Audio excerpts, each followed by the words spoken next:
Kumai, mi nome é Soraida Molina Arndel, Salmo 107 explicação.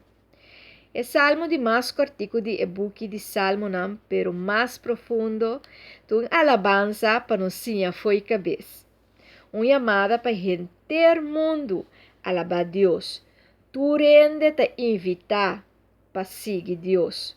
Uma chamada para tua nação, nos país também, para alabar Deus.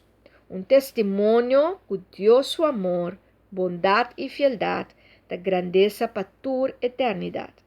Esse aqui é o motivo real de aqui que nós está alabar Deus. Deus está amor, Deus está bondade, Deus está fieldade, Deus está grande e Deus está verdade. Está grande agora e no futuro também. Seu amor não te cambia. E salmo aqui é uma profecia. Porque esta bisa que tua nação lo canta e glória para Deus. Uma instrução para awe e para futuro.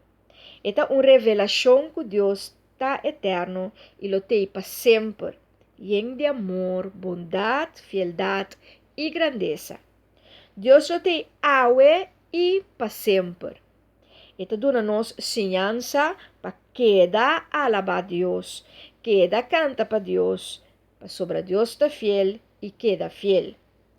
Amor e bondade tá duas coisas que nos ganha na abundância secache. Porque Deus está amor e lo queda amor, Deus está fiel e lo queda fiel, Deus está bondade e lo queda bom.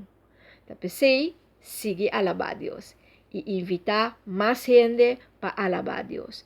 Alabar Deus simplesmente bisa com grande tá, com amoroso tá, com bondadoso tá, que me pode bisa Deus pode bom, Deus pode bondade, Deus me estimado, Deus pode fiel, Deus pode amor, Deus pode grande, Deus pode maravilhoso e aceita alabanza. Glória a Deus que está infinitamente bom.